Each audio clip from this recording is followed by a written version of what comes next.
স্বল্প পুঁজি এবং স্বল্প পরিশ্রমে অল্প সময়ে অধিক লাভবান হওয়ার কারণে তরুণ সমাজ ঝুঁকে পড়ছে স্পিরুলিনা চাষের প্রতি।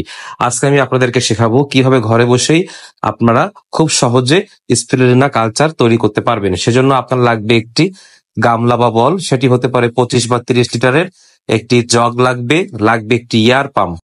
একটি বালতিতে আপনারা পানি নিবেন 20 লিটার এবং তার পাশাপাশি নিবেন মাদার কালচার। এখন আমি আপনাদেরকে ধীরে ধীরে স্টেপ বাই স্টেপ শেখাবো যে কিভাবে আপনারা ঘরে বসে এই একটি বালতির ভেতরেই স্বল্প পরিসরে স্পিরুলিনার কালচার করতে পারবেন। আপনাদের বলে রাখি যে এই যে মাদার কালচারটি বা মাদারটি, এটি আপনারা কোনো একটা জায়গা থেকে ক্রয় করতে পারেন, অথবা আপনার পরিচিত কোনো খামারি থাকলে তার কাছ থেকে আপনি এই মাদার কালচারটি সংগ্রহ করতে পারেন। এখানে 4 লিটার পরিমাণ কালচার নেওয়া হয়েছে। 20 লিটার পানির জন্য 4 লিটার পরিমাণ কালচার, অর্থাৎ যতটুকু কালচার তার 5 গুণ পরিমাণ পানি আমরা এখানে ব্যবহার করব। এই যে এয়ার পাম্পটি, এটি 5 ওয়াট, 10 ওয়াট বা 15 ওয়াট হতে পারে। এই এয়ার পাম্পটির কাজ হলো এটি পানির ভেতরে বাতাস সাপ্লাই করবে, যে বাতাসের ফ্লোর কারণে এই পানিটি অনবরত চারপাশে ঘুরতে থাকবে। এইভাবে একটা পানির স্রোতের কারণে একটা সামুদ্রিক আবহ তৈরি হবে সেখানে। যেই নিউট্রিয়েন্ট বা উপাদান আমাদের পানিতে মেশাতে হবে তার মধ্যে একটি গুরুত্বপূর্ণ উপাদান হচ্ছে এনপিকে নিউট্রিয়েন্ট, অর্থাৎ নাইট্রোজেন, ফসফরাস এবং পটাশ। এই 3টি প্রধান নিউট্রিয়েন্ট সম্পন্ন একটি উপাদান আপনাদের এখানে দিতে হবে। সেটি এই যে বোতলটি দেখতে পাচ্ছেন আপনারা, এই বোতলের ভিতরে রয়েছে সেই এনপিকে নিউট্রিয়েন্টটি। এটি আমি ঘরে তৈরি করেছি অর্গানিক উপায়ে। এটা কিভাবে তৈরি করবেন সেটা পরবর্তী কোনো একটা ভিডিওতে আমি আপনাদেরকে শিখিয়ে দিব। এই এনপিকে নিউট্রিয়েন্টটির পাশাপাশি আপনারা আরো যে জিনিসগুলো ব্যবহার করবেন তার মধ্যে রয়েছে অ্যাশ স্ট্রাক। এই অ্যাশ স্ট্রাকটা কিভাবে তৈরি করতে হয় সেটাও নিজেরা তৈরি করতে পারবেন, সেটিও আমি পরবর্তীতে একটি ভিডিওতে দেখিয়ে দিব। আর প্রয়োজন হবে ইপসাম সল্ট বা ম্যাগনেসিয়াম সালফেট, এটাকে আমরা অনেকে রক সল্টও বলে থাকি। বাজার থেকে সহজেই আপনি এই রক সল্টটি কালেকশন করতে পারবেন।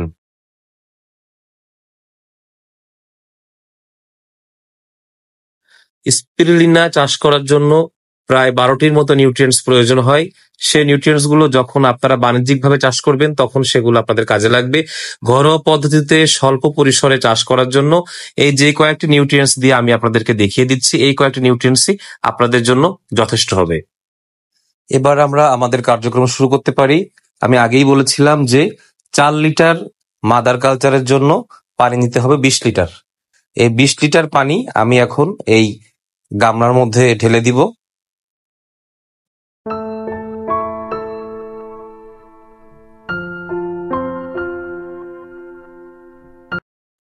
এরপর সেখান থেকে কিছু পরিমাণ পানি আমি এই জগে করে তুলে নিচ্ছি। এই পানিতে এখন আমি নিউট্রিয়েন্টস মিশাবো। সবার প্রথমে যে এনপিকে নিউট্রিয়েন্টসটি আছে সেটি এই পানিতে মিশাবো। এবার এই জগের পানির ভেতরে আমি এই এনপিকে নিউট্রিয়েন্টটা দিয়ে দিব। মনে রাখতে হবে আমাদের এই 1 ml নিউট্রিয়েন্ট দিতে হবে 1 লিটার পানিতে। যেহেতু এখানে 20 লিটার পানি, সেহেতু আমি এনপিকে নিউট্রিয়েন্ট দিব 20 ml পরিমাণ। আমি মেপে নিয়ে এই 20 ml পরিমাণ এনপিকে নিউট্রিয়েন্ট এই পানির সঙ্গে খুব ভালো করে মিশাবো। একটি কাঠির সাহায্যে আমি এটি খুব ভালো করে গুলিয়ে নাড়িয়ে দিব। তারপর এটি আমি আমাদের যে ছোট্ট ট্যাঙ্ক, অর্থাৎ এই বলটির ভিতরে দিয়ে দিব।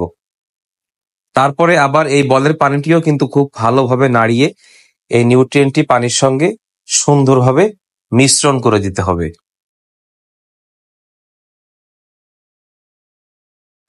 এবার এখান থেকে আবার কিছু পরিমাণ পানি আমি জগের মধ্যে তুলে নিলাম। এই পানিতে এবার যে অ্যাস্ট্রাকটা আমি দেখিয়েছিলাম সেটি নিতে হবে। এই অ্যাস্ট্রাকটা আমরা নিব প্রতি লিটার পানির জন্য 1 চামচ। এখানে যেহেতু 20 লিটার পানি রয়েছে সেজন্য আমি 20 চামচ পরিমাণ অ্যাস্ট্রাক এই পানিতে মিশালাম। এটিও খুব ভালোভাবে ঝাঁকিয়ে এবং নাড়িয়ে দিতে হবে।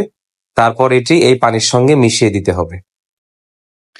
একটি বিষয় মনে রাখতে হবে বন্ধুরা, যে এই স্পিরুলিনা সূর্যের আলো ছাড়া কিন্তু গ্রো করবে না।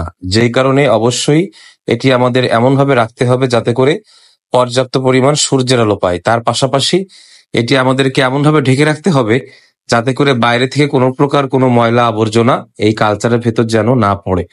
সেই ক্ষেত্রে কিন্তু এই কালচারটি নষ্ট হয়ে যাবে এবং এটি কিন্তু সম্পূর্ণ আনহেলদি হবে। এই বিষয়গুলো কিন্তু আমাদের সবসময় খুব ভালো করে খেয়াল রাখতে হবে। মিশ্রণটি থেকে আমি আবার কিছুটা পানি তুলে নিলাম। সেই পানিতে এবার ইপসম সল্ট মিশাতে হবে। ইপসম সল্টের মাত্রা হবে 0.2 গ্রাম পার লিটার, অর্থাৎ 20 লিটার পানির জন্য আমরা ইপসম সল্ট নিব মোট 4 গ্রাম। প্রিয় বন্ধুরা, এরকম আরো অনেক অনেক শিক্ষামূলক ভিডিও কিন্তু আমি আমার চ্যানেলটিতে দিব। সুতরাং আপনারা যারা এখনো আমার এই চ্যানেলটি সাবস্ক্রাইব করেননি, অনুগ্রহপূর্বক প্লিজ আপনারা আমার চ্যানেলটি সাবস্ক্রাইব করে দিবেন। এটিও খুব ভালোভাবে কাঠি দিয়ে গুলিয়ে নিয়ে সুন্দরভাবে পানির সঙ্গে মিশিয়ে দিতে হবে। তারপর আমরা আমাদের এই ছোট্ট ট্যাঙ্কের মিশ্রণের ভেতরে এই পানিটিও যোগ করে দিব। যোগ করে সুন্দর করে আবার এটিকে আমরা নাড়িয়ে মিশিয়ে দিব। সর্বশেষ আমাদের সেই 4 লিটার পরিমাণ মাদার কালচারটি আমরা এই কালচারের মধ্যে ঢেলে দিব। ঢেলে দিয়ে সেটিকেও আমরা কাঠির সাহায্যে খুব সুন্দর করে নাড়িয়ে দিব, যাতে করে মিশ্রণটি অনেক উত্তমভাবে তৈরি হয়।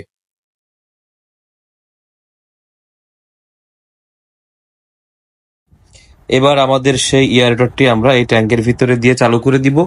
দেখুন, বাতাসের কারণে একটি সুন্দর ফ্লো তৈরি হয়েছে, একটি স্রোতের মতো ঘূর্ণন তৈরি হয়েছে পানির ভিতরে। এই ঘূর্ণনের কারণেই কিন্তু বারবার এই স্পিরুলিনাটা উপর নিচে আপ ডাউন করবে এবং বাতাসের সংস্পর্শে আসবে, কার্বন ডাই অক্সাইড নিবে এবং ফটোসিনথেসিস করে খাদ্য উৎপাদন করবে এবং নিজেরা সংখ্যায় বাড়তে থাকবে। 3 থেকে 4 দিন পর এরা সংখ্যায় বাড়তে থাকবে এবং 5 থেকে 7 দিনের ভেতরেই এগুলো কালেকশন করার উপযোগী হয়ে যাবে। তখন আমরা এখান থেকে স্পিরুলিনা পাবো। ভিডিওটি দেখার জন্য সবাইকে আন্তরিকভাবে ধন্যবাদ জানাই। সবার জন্য রইল আমার পক্ষ থেকে অনেক অনেক শুভকামনা। আল্লাহ হাফিজ।